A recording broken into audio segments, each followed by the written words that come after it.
은혜를 계속 나누도록 하겠습니다. 회개란 무엇입니까?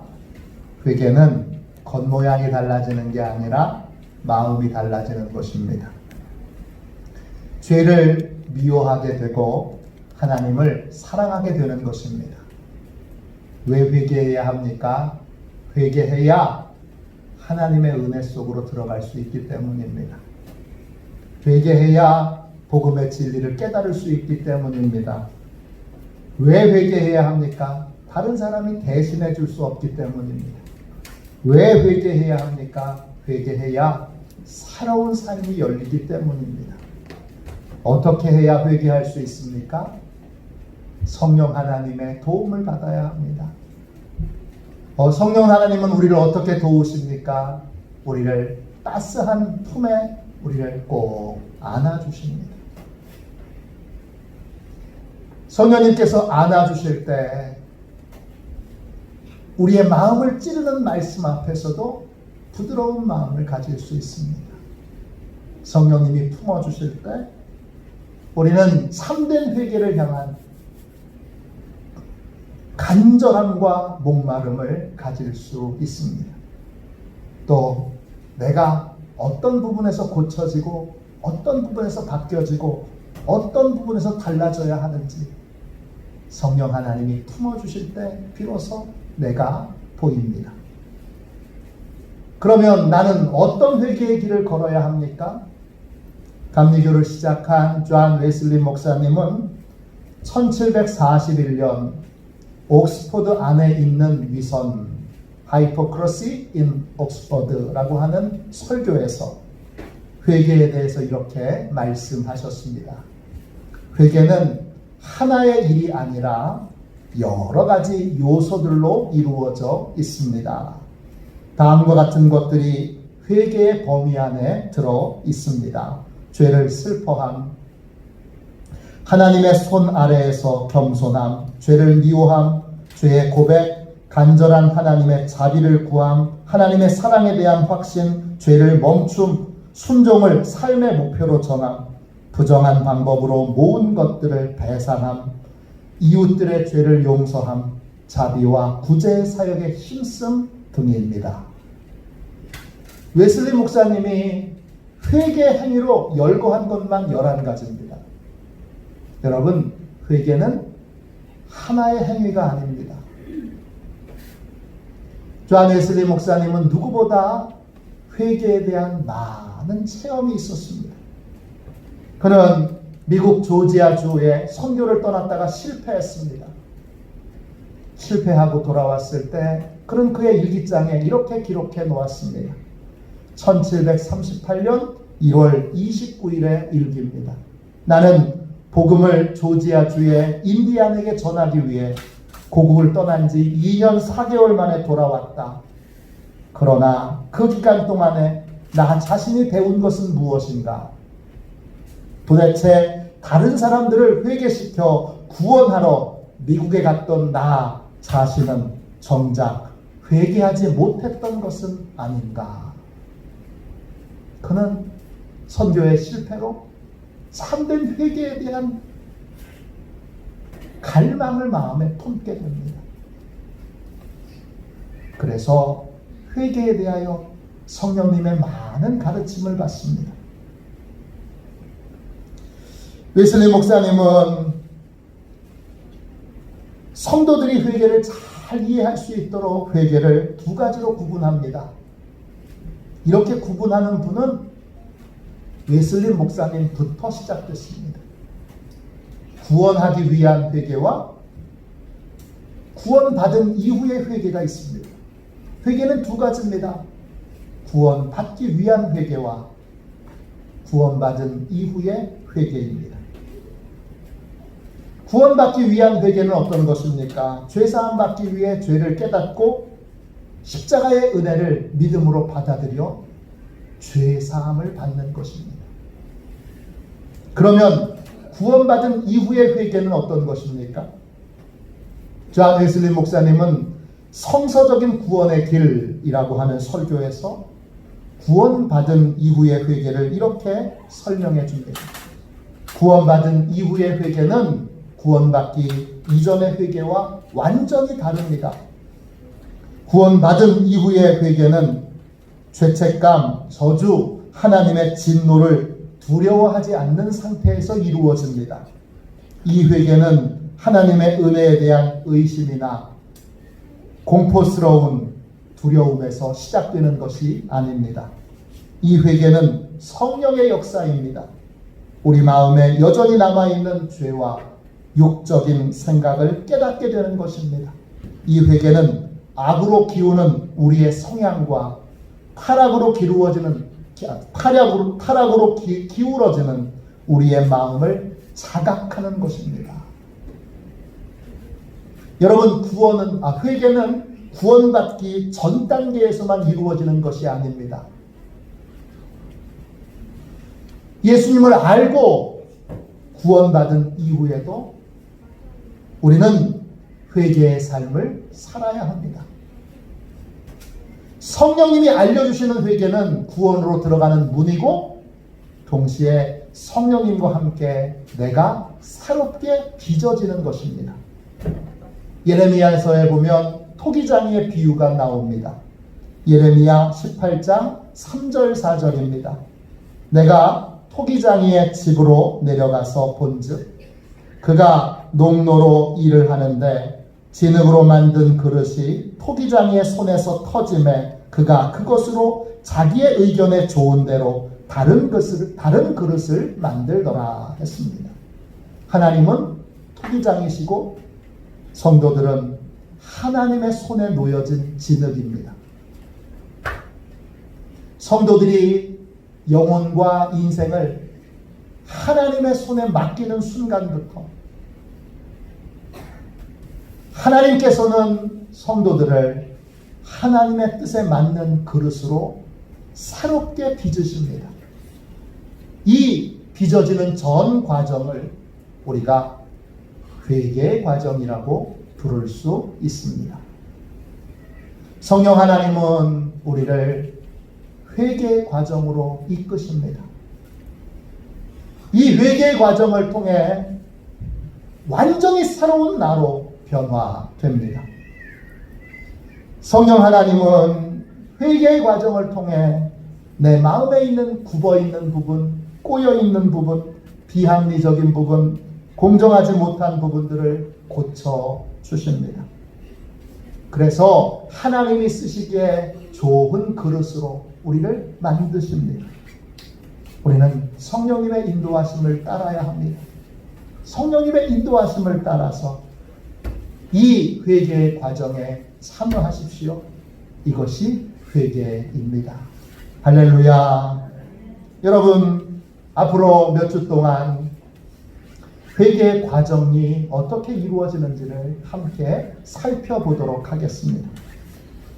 회개의 과정은 성령님이 이끄시는데, 이 회개의 과정을 우리가 밟는데 가장 중요한 것은 뭐냐 하면 성령 하나님을 거역하지 않는 것입니다. 성령 하나님을 거역하여 근심케 하지 않는 것이 제일 중요합니다. 에베소서 4장 30절에 이런 말씀이 있습니다. 하나님의 성령을 근심하게 하지 말라. 그 안에서 너희가 구원의 날까지 인치심을 받았느니라. 성령님을 근심케 하는 것은 어떤 것일까요? 근심케 한다는 말은 헬라 말로 루페오입니다. 뜻은 깊은 슬픔, 고민에 빠지다, 상처를 입다, 슬퍼하다 등을 의미합니다. 성령 하나님은 우리에게 제일 좋은 게 무엇인지 아십니다. 그래서 가장 좋은 길로 우리를 이끄십니다. 그런데 우리는 성령님을 모욕하고 성령님이 이끄시는 길을 따르지 않으려고 합니다. 그럴 때 성령님은 깊은 슬픔에 빠지십니다. 하루빨리 우리에게 좋은 것을 주시기를 원하셔서 그 길을 인도하시는데 우리가 계속 성령님을 거부하고 거절하여 좋은 것이 임하는 것이 늦어지고 뒤로 미뤄지니까 성령님이 아파하십니다. 성령님이 상처를 받으십니다. 성령님은 우리 인생에 좋은 일들이 속히 빨리 이루어지기를 진심으로 원하십니다. 여러분, 성령님을 거절하지 마십시오.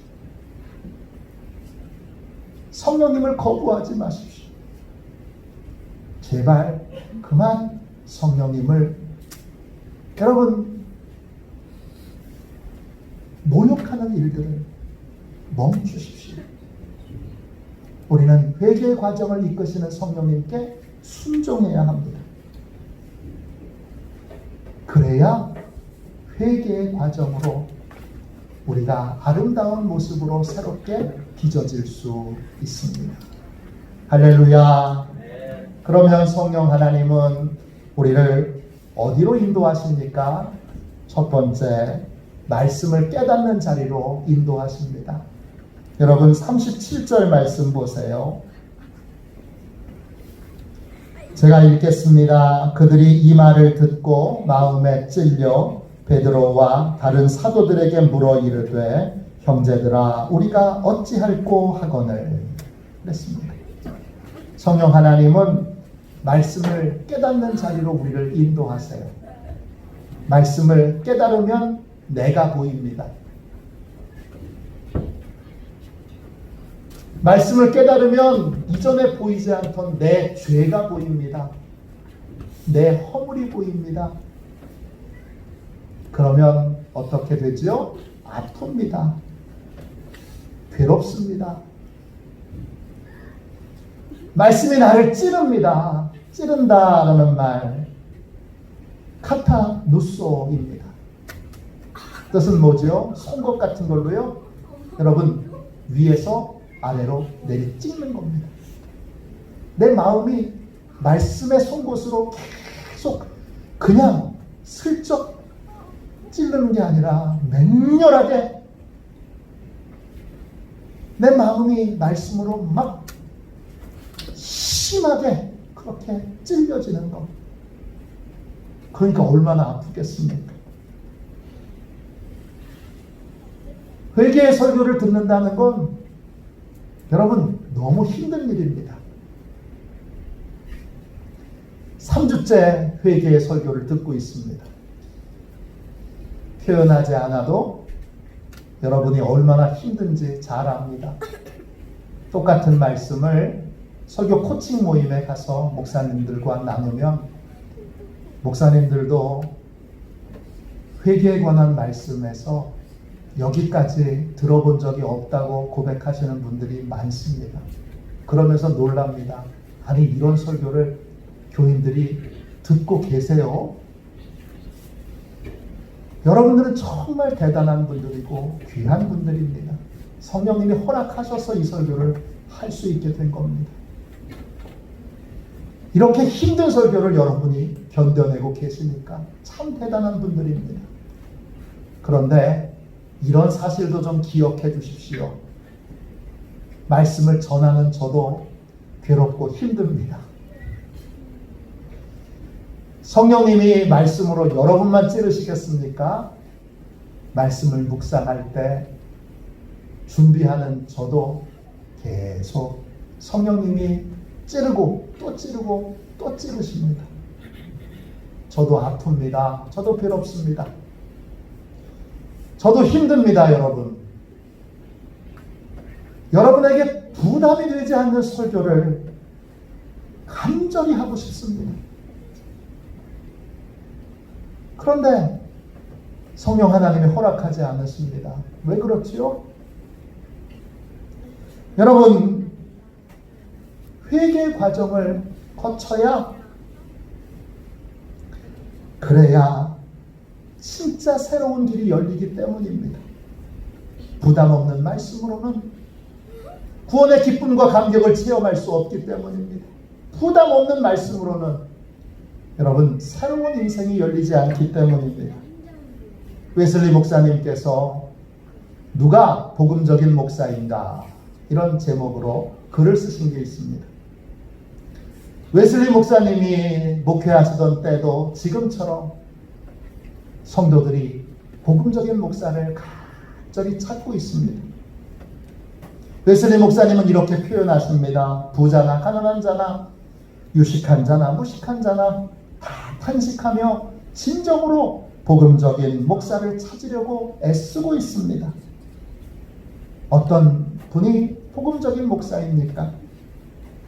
힘들다고, 어렵다고, 부담된다고, 회개의 과정을 바르게 가르치지 않고 은혜로운 약속만을 그냥 전하는 분입니까? 이런 목회자를 웨슬리 목사님은 이렇게 말씀하셨습니다. 온갖 달콤한 약속만을 말하면서 율법의 두려움은 숨기고 불법과 불경건에 대한 하나님의 진노는 슬쩍 피해가면서 상처를 입지도 않은 자들을 치유하고자 애쓰는 자는 복음적인 목사가 아닙니다. 은혜로운 약속만 좋아하고 하나님의 참된 요구를 외면한다면 그는 복음적인 목사라고 할 수 없습니다. 누가 진짜 복음적인 목사입니까? 웨슬리 목사님은 이렇게 설명해 줍니다. 믿음으로 의롭게 된다는 것을 설교한다고 다 복음적인 목사가 아닙니다. 그 이상 앞으로 나아가지 못하고 성화와 신앙의 열매를 강조하지 않는 자는 복음적인 목사가 아닙니다. 그러면 누가 성경적인 의미에서 진짜 복음적인 목사입니까? 어느 교파에 속하든지 간에 하나님의 말씀 전체를 설교하고 믿음으로 의롭게 된다는 것과 믿음을 가진 자를 성령 하나님께서 계속 고치시고 다듬어 가신다는 것을 함께 전하는 자, 그가 바로 복음적인 목회자입니다. 성령 하나님은 여러분 우리를 근원적으로 치유하고 근원적으로 우리의 문제를 해결하기를 원하십니다. 복음을 통해서 우리의 삶을 근원적으로 수술하기를 원하시는 것이 성령 하나님이십니다. 수술받는 건 언제나 두려운 일입니다. 그러나 우리를 고통하게 하는 것들을 도려내고 잘라내야 합니다. 그래야 자유가 있습니다. 그래야 진짜 하늘의 평안이 있습니다. 어떤 의사가 있습니다.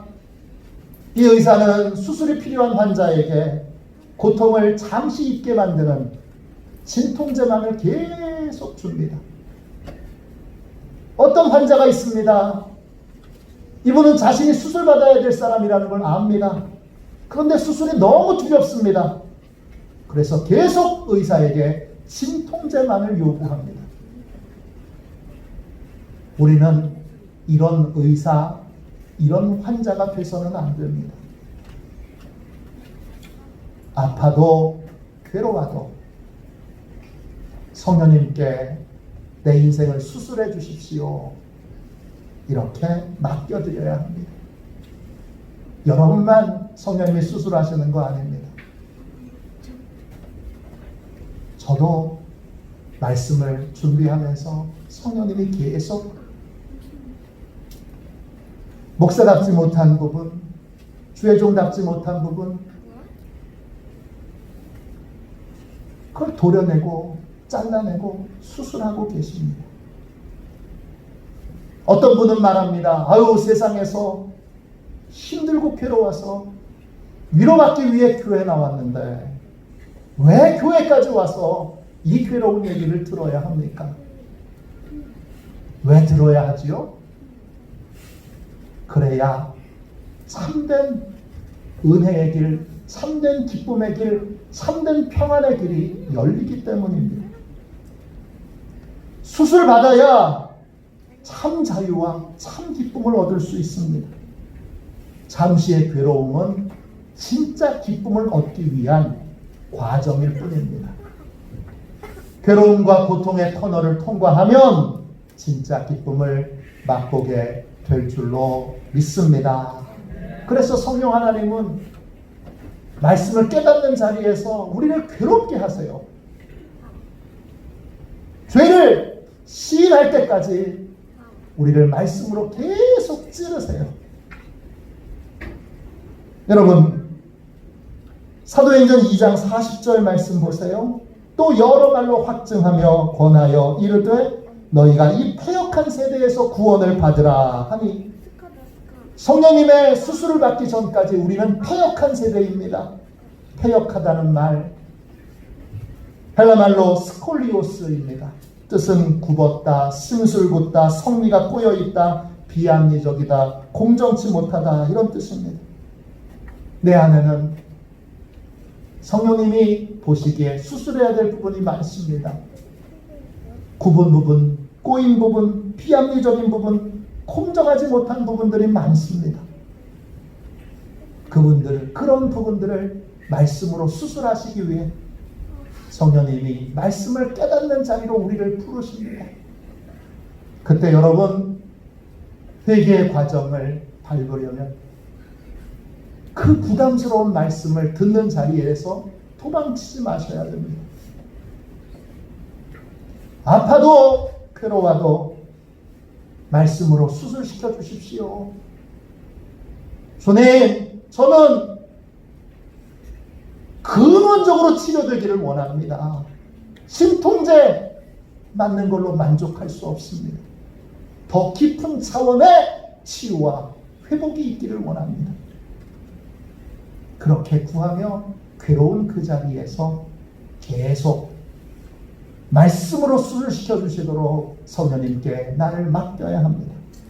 그래야 새로운 삶이 열리게 될 줄로 믿습니다. 성령 하나님은 우리를 어디로 인도하십니까? 둘째, 성령님은 죄를 인정하고 자백하는 자리로 우리를 인도하십니다. 여러분 38절 보세요. 베드로가 이르되 너희가 회개하여 각각 예수 그리스도의 이름으로 세례를 받고 죄 사함을 받으라. 그리하면 성령의 선물을 받으리니 그랬습니다. 회개한 사람은 반드시 뭘 받아야 합니까? 세례를 받아야 합니다. 세례에는 두 가지가 있지요. 물 세례와 성령 세례가 있습니다. 그리스도인들은 이 두 개의 세례를 다 받아야 합니다. 물 세례는 무엇입니까? 물 세례는 물이니까 내 죄가 씻겨지는 예식을 하는 게 아닙니다. 저는 유아 세례를 받았고 중학교 때 입교를 했습니다. 입교 공부를 하는 동안에 이제 이 세례에 대하여 그 당시에는 교육이 잘 이루어지지 않아서 저는 물 세례는 죄가 씻겨지는 건 줄 알았어요. 그래서 제 친구들은 세례를 그때 받고 전 입교만 했는데 세례 받는 친구들은 세례 받기 전에 전날 다 목욕탕 갔다 왔어요. 깨끗한 마음으로 죄 씻음 받으려고. 그런데 여러분, 물 세례는 죄가 씻겨지는 시간이 아니에요. 무슨 시간이지요? 베드로전서 3장 21절 보세요. 물은 예수 그리스도의 부활하심으로 말미암아 이제 너희를 구원하는 편이 곧 세례라. 물 세례를 말씀하시는 거죠. 육체의 더러운 것을 제하여 버림이 아니요 오직 선한 양심이 하나님을 향하여 찾아가는 것이라. 뒤에 안 나오네요. 네. 물 세례는요, 여러분, 내 죄가 씻겨지는 게 아니에요. 더러운 것을 제하여 버림이 아니요 그랬어요. 뭐죠? 내가 하나님께로 삶을 돌이켰음을 선한 양심으로 진실한 마음으로 하나님과 교회의 여러 증인들 앞에서 인정하고 고백하는 시간이, 공개적으로 믿음을 고백하는 시간이 물세례예요. 무엇을 고백해야 합니까? 무엇을 인정해야 합니까? 내가 죄인이라는 것, 내가 고쳐져야 될 죄인이라는 걸 인정하는 것입니다. 예수님이 나를 고치시는 분이시라는 것, 예수님이 내 인생의 주인 되셔야, 예수님께 내 인생을 맡겨야, 그래야 내가 고쳐지고 새로운 인생을 살 수 있다는 걸 공개적으로 인정하고 고백하는 겁니다. 제가 제 인생을 예수님께 맡겼습니다. 고백하는 거예요. 그리고 뭘 고백하죠? 교회 공동체 안에서 이후에도 계속 고쳐지고 다듬어져야 될 사람인 것을, 교회 공동체 안에서 계속 여러 사역과 여러 교제와 여러 만남을 통하여 계속 성령 하나님에 의해 고쳐지고 다듬어져야 될 사람인 것을 고백하고 인정하는 겁니다. 이 세 가지를 고백하는 게 물세례예요. 이렇게 고백하는 게 왜 중요하지요? 로마서 10장 여러분 9절 10절 보시면요, 내가 만일 내 입으로 예수를 주로 시인하며 또 하나님께서 그를 죽은 자 가운데서 살리신 것을 내 마음에 믿으면 구원을 얻으리니 사람이 마음으로 믿어 의에 이르고 입으로 시인하여 구원에 이르느니라 그랬습니다. 물세례는 구원을 받는 징표예요. 왜 징표죠? 물세례가 왜 구원의 징표가 되는 거죠? 마음으로 믿고 입으로 시인하는 시간이기 때문입니다. 하나님 앞에서, 여러 증인들 앞에서 내가 이전의 삶과 결별했습니다. 그리고 예수님을 제가 이제 주인으로 영접하고 예수님께 제 인생을 맡겼습니다. 이걸 공개적으로 시인하고 고백하기 때문이에요. 물세례는 다른 의미로 보면 뭐하고 똑같은 거냐 하면, 이제 예수님을 사랑하게 되니까 공개적으로 이전에 사랑했던 것들에 대하여 이별을 통보하는 거예요. 이제 새로운 거룩한 신부를 맞이해야 되는데, 그 거룩한 신부를 맞이하기 위해서 뭐 해야 돼요?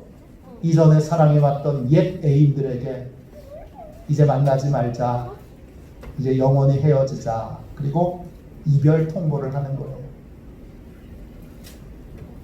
죄사함을 받으라. 그런데 그 죄사함에서 사함이라고 하는 말이 헬라말로 아페시스예요. 뜻은요, 멀리 떠나보내다, 해방되다, 풀어주다, 구출하다, 용서받다, 이런 뜻이에요. 물세례는요, 내가 이전에 사랑했던 내 삶과 나하고 딱 들러붙어 있던 죄에 대하여 이별 통보를 하는 거예요. 나는 이제 너랑 같이 안 살 거야. 그런데 죄는요, 나를 떠나지 않으려고 그래요. 안 돼. 나는 너하고 같이 있어야 돼. 나는 너하고 떨어지지 않을 거야. 그리고 딱 들러붙어 있습니다. 그래서 뭐가 필요한 거죠? 성령 세례가 필요한 겁니다. 성령이 내가 죄에 대하여, 옛사람에 대하여 이별 통보를 할 때 비로소 나를 도와주실 수 있습니다. 성령 하나님이 도와주세요. 어떻게 도와주시죠? 끊지 못하게 하는, 떨어지지 않으려고 하는 죄를 성령의 능력으로 끊어주십니다. 그래서 여러분, 중요한 게 뭐죠? 죄를 인정하고 자백하고 고백하는 자리로 여러분 성령님의 인도함을 받는 겁니다. 죄를 고백하는 자리에 서는 겁니다. 그래야 성령님이 도와주실 수 있기 때문입니다. 세 번째, 성령님은 우리를 어디로 인도하시죠? 성령님은 용서받는 자리로 우리를 인도하십니다. 38절 다시 보세요. 여러분, 물세례를 받으면 죄사함을 받는데, 그 죄사함과 함께 뭐가 오죠? 성령의 선물을 받게 됩니다. 선물이라고 하는 말은 헬라 말로 도레아입니다. 뜻은 공짜라는 뜻이에요. 내가 공개적으로 죄에게 이별을 통보하면, 그러면 죄가 그냥 신사적으로 떠나면 좋은데 안 떠나요, 여러분. 들러붙어 있어요. 계속 괴롭혀요. 계속 유혹해요. 그래서 뭐가 필요한 거예요?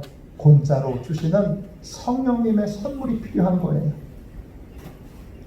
성령님이 도와주시기 전까지 나는 어떤 삶을 살았습니까? 사도 바울의 이 깊은 고백이 우리가 어떤 삶을 사는지를 잘 설명해 주고 있습니다. 로마서 7장 21절부터 24절까지 보세요. 제가 읽을게요. 그러므로 내가 한 법을 깨달았노니 곧 선을 행하기를 원하는 나에게 악이 함께 있는 것이로다. 내 속사람으로는 하나님의 법을 즐거워하되 내 지체 속에 한 다른 법이 내 마음의 법과 싸워 내 지체 속에 있는 죄의 법으로 나를 사로잡는 것을 보는도다. 오라, 나는 곤고한 사람이로다. 이 사망의 몸에서 누가 나를 건져내랴. 성령님께서 도와주시기 전까지 나는 선을 행해야지 결심만 하는 사람입니다. 나는 하나님의 뜻대로 살고 싶어요. 나는 선을 행하고 싶어요. 근데 결심을 해도 결심대로 살 수 없어요. 왜 그럴까요? 사도 바울이 깨달았습니다. 선을 행하기를 원하는 나에게 악이 함께 있기 때문입니다. 선을 행하려고 결심하면 악이, 나와 함께 있는 악이 그 결심을 꺾어버립니다.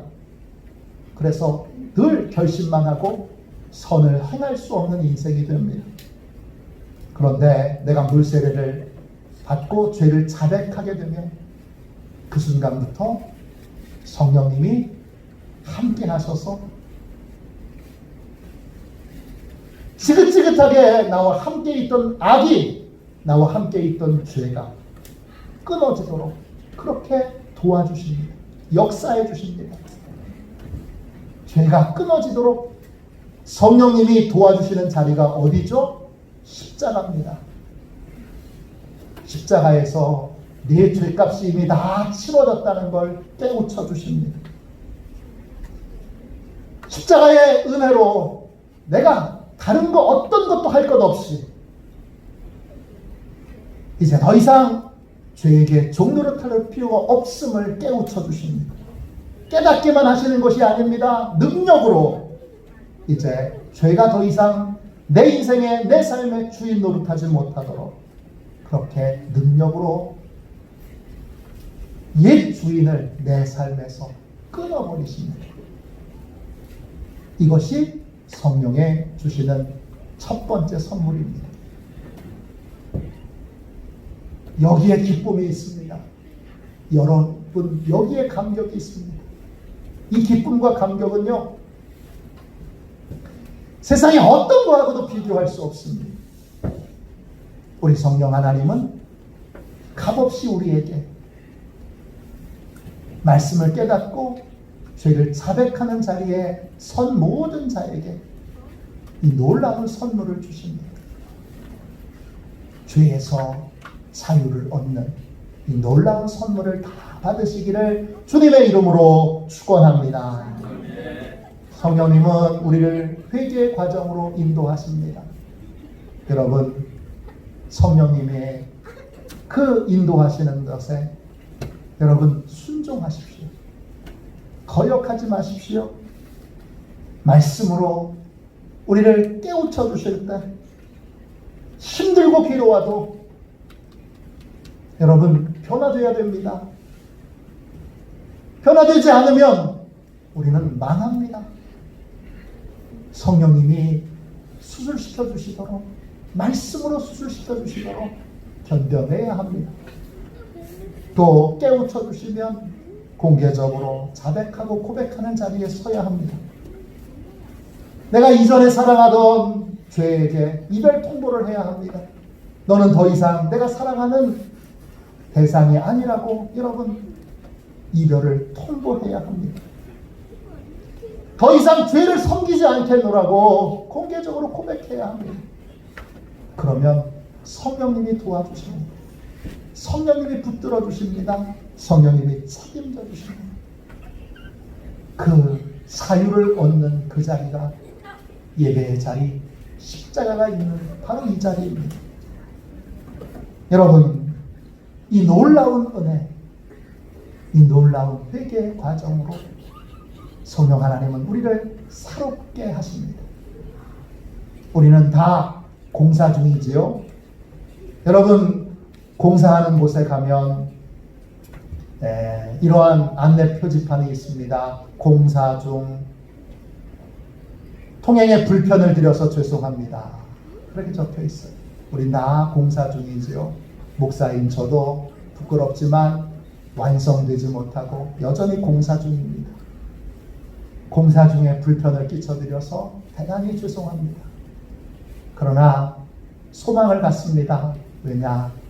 어제보다 나은 오늘, 오늘보다 나은 내일 성령님이 계속 저를 아름답게 빚어주실 것이기 때문입니다. 우리 성도님들도 우리 다 옆에 불편한 부분들이 있습니다. 왜 불편하죠? 공사 중이니까. 그러나 다 소망이 있습니다. 왜? 성령 하나님이 우리를 계속 고쳐주시고 새로운 모습으로 빚어주시기 때문입니다. 성령님의 인도하심을 따라 아름답게 빚어져 새로운 인생을 사시는, 상쾌하게 되는 새로운 삶을 사시는 저와 여러분이 되시기를 주님의 이름으로 축원합니다. 기도하겠습니다. 이 시간 우리 함께 통성으로 기도합시다. 성령님을 거역했던 죄를 회개합시다. 성령님을 따라 회개의 과정을 밟기로 우리 다 함께 결단하며 성령 하나님, 나를 새롭게 빚어주십시오. 나를 아름답게 빚어주십시오. 내 인생을 복되게 해주십시오. 이렇게 우리 함께 간구하며 기도합시다. 기도합니다. 하나님 아버지 주님, 은혜와 사랑을 감사합니다. 성령 하나님, 나를 새롭게 빚어주옵소서. 성령 하나님, 따스하신 성령님, 나를 빚어주십시오. 나를 새롭게 만들어 주십시오. 나를 고쳐주십시오.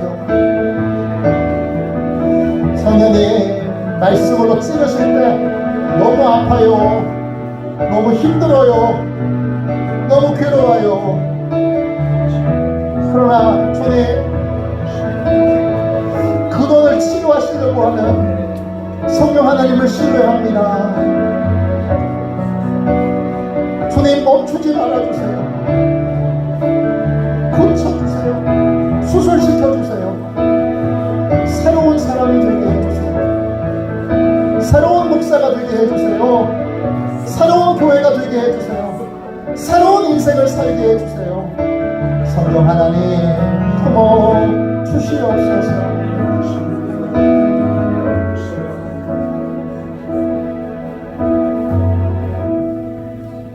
자비로우신 주님,